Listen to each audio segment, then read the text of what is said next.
Mbega waruzi ko gukomera nyakuri kudapimwa n'abo watsinze ahubwo gupimwa n'abo wafashije guhaguruka?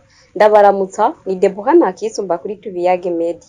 Kuwa munani Ruheshi, abarundi baribuka uwahoze arongoye igihugu c'Uburundi Petero Nkurunziza. Uwo musi ukaba wahariwe gukunda no gukundisha igihugu abarundi. Rero nyakwigendera Petero Nkurunziza hari amajambo yasize yibutsa umuntu wese ico gukomera nyakuri gusigura. Yagize ati: "Ntaco turi tutagizwe n'Imana, ntaco dufise tutahawe n'Imana." Aya majambo atwigisha ko dukwiye kwicisha bugufi no gukengurukira Imana ku vyiza vyose yadukoreye. Yarongeye ati: "Imana ntikugira igihangange ngo uhangare abantu, ikugira igihangange uhangaza abantu." Ivyo bitwigisha ko ububasha n'uburongozi bikwiye gukoreshwa mu gufasha abandi atari mu kubatoteza. Ariko kandi yasize n'irindi jambo rikomeye rigira riti: "Ugukomera k'umuntu ntigukomoka kubo yakomerekeje, gukomoka kubo yakomeje n'abo yakomoreje." Ivyo bitwigisha ko icubahiro c'umuntu kitava ku gutera ubwoba abandi, ahubwo kiva ku neza yakoreye abantu, ku buzima yahinduye no ku mitima yahumurije abandi.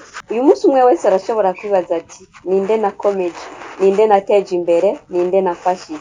Kuko gukomera nyakuri ntikuba mu gutsinda abandi, ahubwo kuba mu gufasha abandi guhaguruka no kubateza imbere.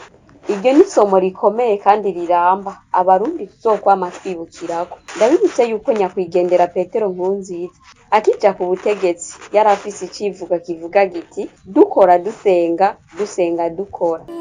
Urateramisha n'ukuri, Tubiyage Media ushikiriza ukuri, habu icuba